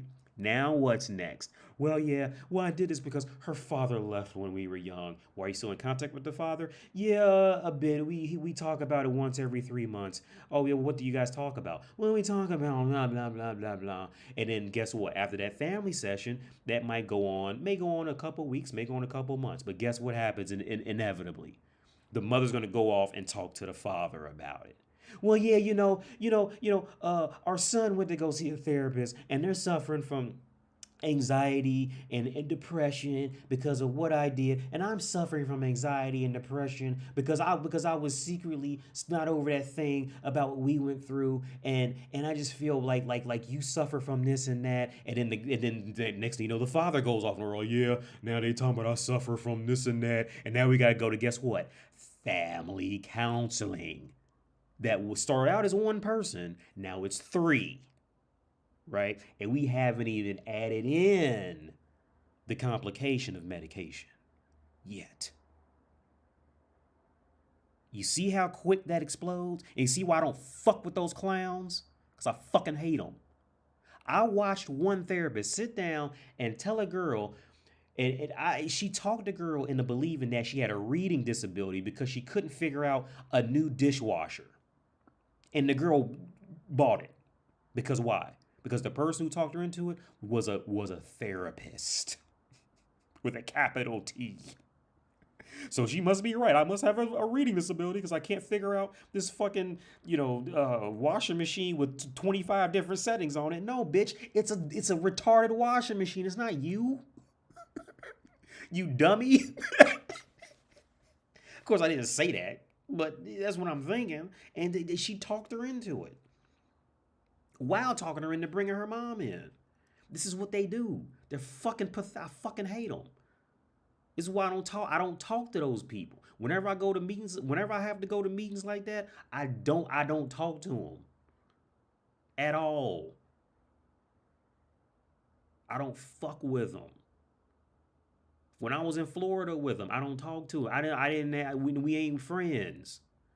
When I had to communicate with them, I didn't communicate with them, so I had to at the last minute. They was calling everybody else, like, where's Window at? How come he don't be writing back? Because I don't like you motherfuckers. That's why. Because you're horrible people.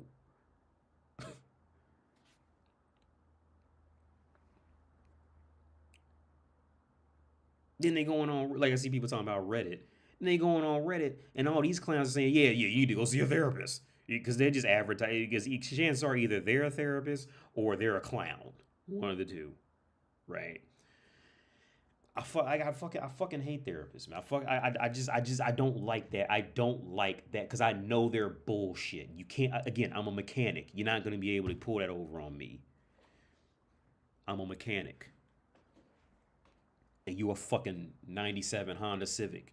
You can't pull that. You're not going to be able to sell an oil change for $300 to me. I know how much oil change should cost. If not, I can do the math on my own. I can look up the price of oil and tell you how much it should cost at max. You can't charge me $500 for an oil change. Well, in reality, my dad was a mechanic, so that's why I know. But because I learned from my dad. But you get the point. I hate when these groups, I hate when these people sit up with this automatic respect for this profession because they're pieces of shit. I do it. And when I do it, I don't see people that long because it never has to go that long because I don't want to get you addicted to me or get you addicted to medication, whatever the fuck. Out of everybody I've ever seen, I can think of one guy right now who probably needed, I would say he needed medication. But the golden, so the example I just used earlier about the medication, right? I'm sorry, about the family therapy. That wasn't even adding in the medication yet. So with the so let's say you come to me with depression, anxiety, whatever. Everybody has depression or anxiety on some level, some just more than others.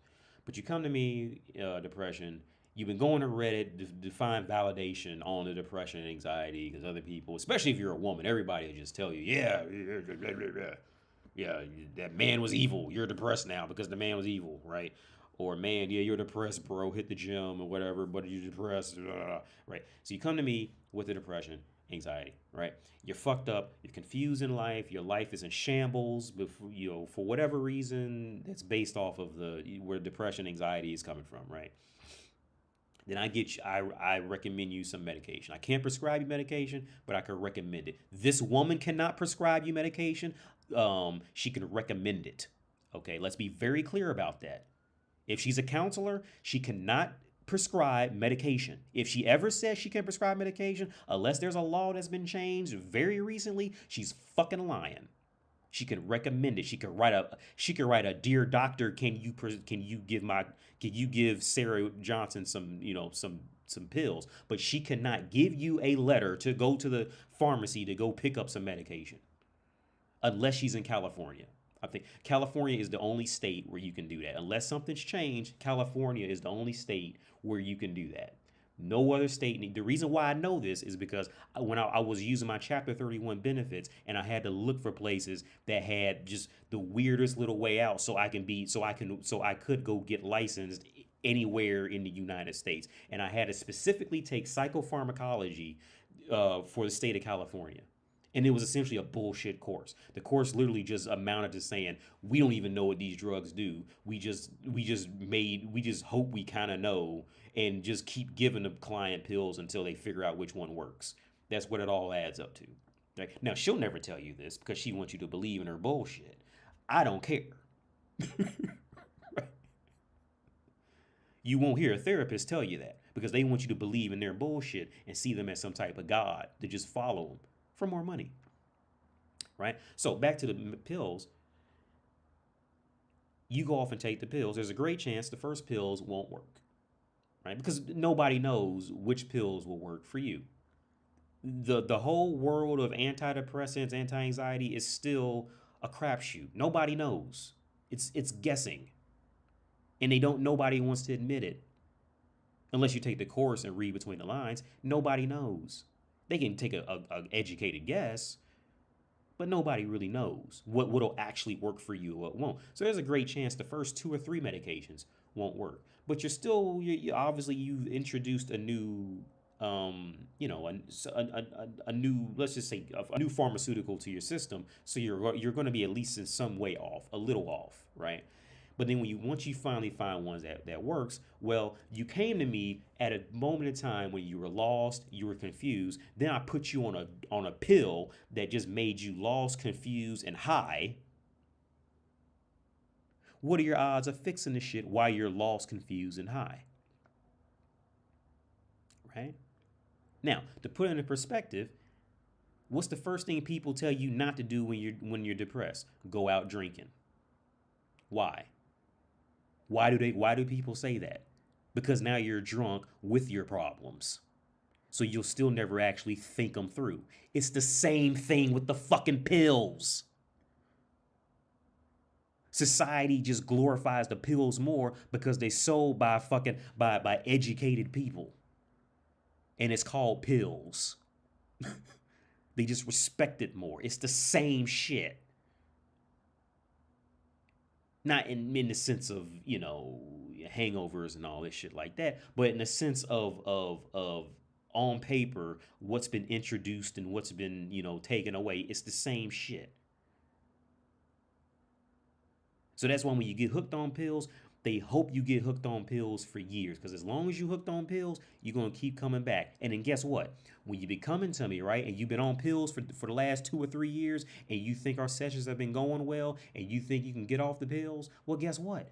You've never actually applied real thought without the fucking pills. Like an alcoholic. So guess what? When that alcoholic gets off the alcohol, what's going to happen? He's going to have withdrawal symptoms. He's going to be self-doubting himself. He can't even pick up a plate without shaking his fucking hand because he doesn't even know how to operate without the goddamn pills. So guess what happens? That depression that you thought you fixed, well, now you just got it all back because now you can't function without the goddamn antidepressant. And guess where you're coming? Back to me. Yeah, I just told all these secrets. Yeah. That's how it works, bruh. That's how it works. And the cycle it'll continue. You get back on the pills. These pills work. I found something that worked. It'll just, the cycle will keep going. That's how it works.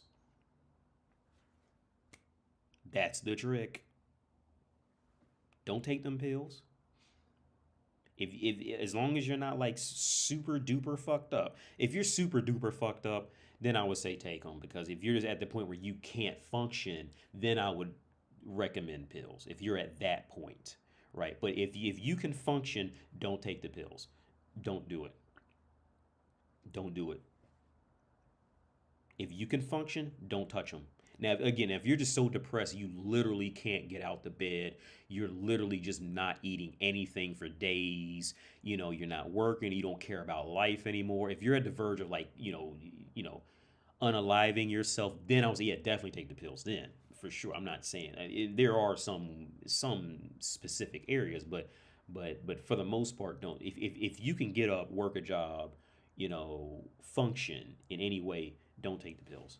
Don't touch them. Just throw away the recommendation, throw away the prescription, and just keep moving.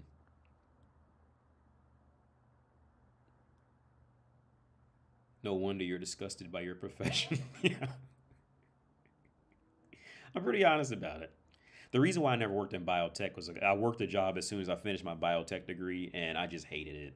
It wasn't like in school. I mean, it was like it was in school, but it just like I just didn't like the culture of the real world outside of doing, biotech is really just measuring shit. That's all it really is.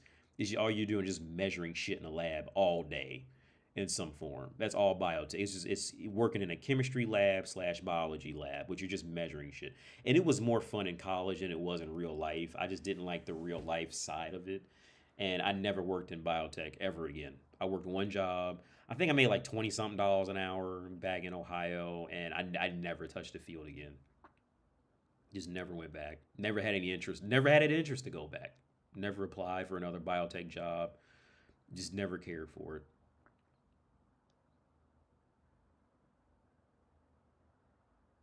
Isn't there a lot of kids that are diagnosed with ADHD, but really it's just the sugary breakfast? So the Milan Messenger, I'm gonna share my particular opinion with this whole uptick in ADD. I'm ADD, I'm ADHD, I can't focus, blah blah blah. See, weirdly enough, out here, you don't hear about ADD. These things are the thing, and I've done the math on it. My own opinion is this. See, in America, we sit in the house a lot more. We go somewhere and we're I think what ended up happening was, now I could be wrong, but this is just because I never really gave it much thought, but it's just kind of what I've noticed. In countries where people are actively up and moving and walking a lot more, a lot of these issues seem to go away. Now there still are some issues, but these issues that require medication and these issues, mental issues, seem to go away. Like here, you don't hear much of ADD at all. You don't hear it, and it's the same. It's the same. You say the same thing. They call it ADHD. ADHD. They use their own alphabet. Like HIV is HIV. They just use their own alphabet, but it's the same words. So what I've kind of chalked it up to is, I imagine raising my son in Ohio versus raising him here, and knowing the culture in Ohio, right? With a kid. And I tell his mom, I say, look, in America, like if you think he's being like hyperactive now, when we can take him, we can just walk to the park, or we just take him out and walk in the city. We do it every day, right? In some way we take him out at least once a day, and because it's in their culture to do that, right? And he's still hyperactive now. And I said, could you imagine keeping him locked in a house for days at a time, like he would be like in Ohio? If I take him back to Ohio, he would either be locked in a house or locked in a car till he got out to go walk around, to go to a mall. But he would be locked in. In my opinion, I think our dependence on driving is what's driving a lot of these just mental collapses of the American people. And I would guess Canada is pretty similar, because I've never actually been to Canada, but I would guess it's about the same. In my opinion, I think that's the divide. Because here again, you don't see a lot of that. You don't see or hear about. There's no dependence on Ritalin. If they, I don't know if Ritalin's still even a thing in the U.S., but there's no dependence on any of this here. I mean, it happens from time to time, but it's pretty much like where we were like in the '90s with it. Like it's not even talked about. It's more of a foreign thing. You come across people with schizophrenia a bit, but it's not like it's not an identity here like it is in North America. Mental illness is an identity in North America. It's a badge of honor in North America. It's gotten to that point. Whereas out here, it's not a badge of honor. As a Canadian, it's the same thing. Very individualistic culture. Yeah. Yeah. So when it comes to the breakfasts, there was I've come across different situations like the breakfasts were actually made to slow the kids down at first and these things. Again, I think the core of it is just if you keep kids locked in a house that long, like you're gonna start fucking them up. Because they're just going to be active, run around, climbing on shit. So you're going to be yelling at them, telling them to stop jumping on shit. But they have so much energy they can't stop. Like I said, out here, I can literally just walk to a park that's not even 2 minutes away and just take them there. We can just walk, or we could just go catch a train and go to the other side of Prague to another park that he's never been to before. And so, but it's in their culture to get out the house and go places and still be social with people, right? Whereas in North America, we've lost all that, right? We've lost all of that. We don't have it in the vast majority of North America, right? And I think, in my opinion, I think that's contributing to it. I'm 29. I'm already tired of driving everywhere. My car battery has been dead for about 6 months. I just never fixed it. It's still dead. It's dead right now. I just never fixed it because I never have to drive it. My car's been sitting in the same parking spot. Probably longer. I can't remember last time I did drive it. A buddy of mine came over and jumped it for me, but it just died right after that because the battery's dead. I don't drive it. I just ride the trains. I do want to get it fixed now because one place where I teach at, it would be literally a 10-minute drive down the highway, but riding the trains, it ends up being like a 30-minute ride on a train. So I do kind of want to get it fixed for that situation, just because of that situation. But if it wasn't for that situation, I wouldn't even fix it. My car battery has been dead for probably, I would say it's been about 6 months. I just have no reason to fix it. Walk past it every day. There's no reason to fix it.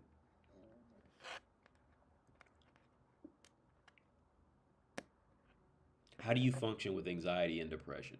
Well, okay, it depends on how hard it is for the person and how that person is handling it. What they know is different for everybody. It's not going to be the same for everybody. And then everybody has their own ways of dealing with it. Some people use video games. Some people use weed. Some people use golfing. Some people use, jogging. Everybody uses a different way to cope with it. But I think at some point, everybody's going to go through some form of anxiety or depression, because it's just I would lean more towards anxiety because anxiety is just one of those. I think it's just burned into human nature to worry about survival for the future. So I would say anxiety is going to be and it also just depends on the person. But at some point it's going to happen. Again, it's just human nature to plan for the future. And nobody really touches on this, but I think anxiety and depression is a consequence for humans' ability to think deeply about the future, to genuinely have intent to think about the future, not thinking about the future in the sense of some animals where they just seem to instinctively do it without knowing what they're doing, right? We seriously sit up and plan retirements. We plan out 401ks. We compare and contrast the shit. We think about emotional attachments and all this and where that's. We genuinely sit down and dedicate thought where we can literally write it out and compare and contrast it. I think that depression and anxiety is a consequence of that ability. And nobody touches on this. I'm really shocked that out of every book I've ever read on this topic, nobody ever touches on it. I think it's just a natural consequence of it. Real quick, did y'all see the Bengals lost? I just watched a recap before I went to go teach the last class, and the Bengals lost by a field goal. I was fucking pissed because they should have won that game from what I seen of the highlights. Side effects may include death or stroke. Yeah. But to answer your question, Gundam Freedom X, it depends on that person and what's working for them. And it's really that situation, like what works for you may not work for somebody else, right? It's really that situation. And it's the same thing with the medication. Like it's ultimately stuck in that limbo area of what, like, it's just stuck in that limbo. Like nobody really knows what to do. It's completely in the middle of what works for one person may not work for another person. So it just depends on the person, to be honest with you. I had to change my battery. Yesterday. 60K miles on a 2021 Mazda 3. I didn't know they still made Mazda 3s, but I like Mazda. I used to love Mazda 3s, man. Is that the 2-door? That was the 2-door. Oh no, this is a 4-door. What am I? There was one Mazda I really liked. Well, I like all Mazdas in all honesty. I think Mazdas are. Actually, I had one. I had a Mazda that was like this, but it wasn't a hatchback. It wasn't a hatchback, but I had one like this over here. Now I got a Ford Focus outside now, that I don't drive, but yeah, I love these. I love these Mazdas, man. I think Mazda's made great cars.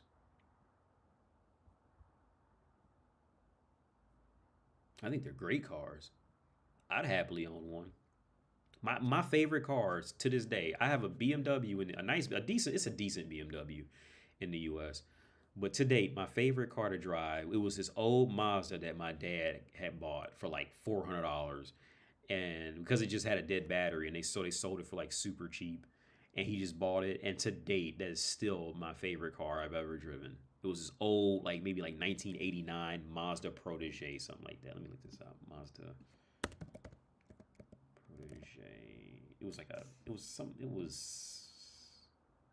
something like this. It was a little. I think it was like a little older, but it was something like. And to this day, I've driven not all types of cars, but I've driven a decent amount of cars. And to date, that was still the best car, the best feeling car to drive.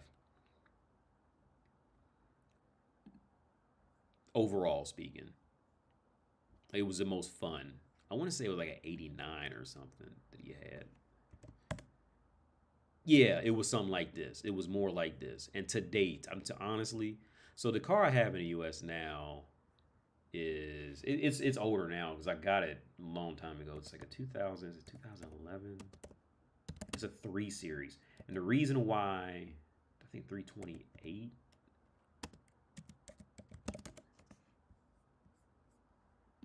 The reason why I got this car, yeah, it's like this, but it's blue. So this is the car I have in the U.S. right now. That's pretty much the exact car I got in the U.S. right now. It's a decent car. It's not like super lit, decked out or anything. But the reason why I got this, because I was going to get a way sportier one. But the sportier one, they lied. They said it had a manual transmission, and it didn't have a manual transmission. It had that semi-automatic, like where you just move the shifter to the right and left. But I wanted a fucking clutch pedal manual transmission. So the last years that they made manual transmissions was this year car. And this was the only one we could find. And I think my dad, at first he had to drive to Indiana to go look at one. And I forget, I can't remember was that the one we ended up getting or not. But this was the reason why I picked this one, because this was in the last years when they were making fully manual BMWs in the U.S. It was around these years when they stopped doing it. Because I remember I had a friend of mine, he had a Porsche with the paddle shifters, and I would always bump into him at Whole Foods next door to me. And I asked him about the paddle shift. I was like, how do you like the paddle shift? He goes, yeah, like they're great, man. But I miss the manual. But like in these years, like because he see my car in the years of my car that those were the last years when they was making stick shifts in pretty much in most cars in the U.S. He said after those years, like well, I know, but after those years they had pretty much switched to just paddle shifts after, like the paddle on the behind the wheel.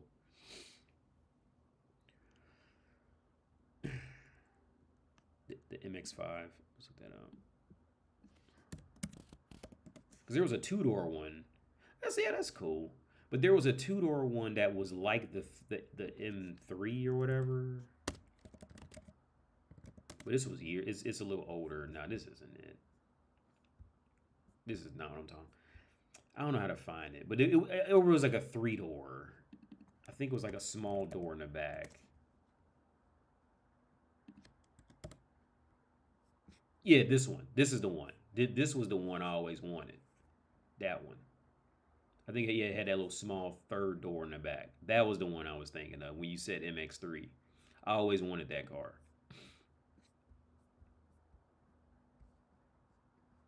I always liked this car. Uh-oh. Oof, here we go. Yeah, I always liked that car. Always liked it.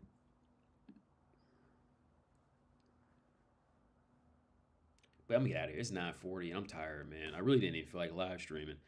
I'm gonna get out of here. Y'all have a good night. I'm tired. I'm out. But thanks for everybody for tuned in. Like, subscribe. You say, I wonder if Canada and the U.S. government knows about this 8-bit as Canadian, same thing. Oh, okay, yeah. But yeah, I'm gonna get out of here. I'm out. I'm tired, man. I'll catch y'all later, man. Have a good day. Night.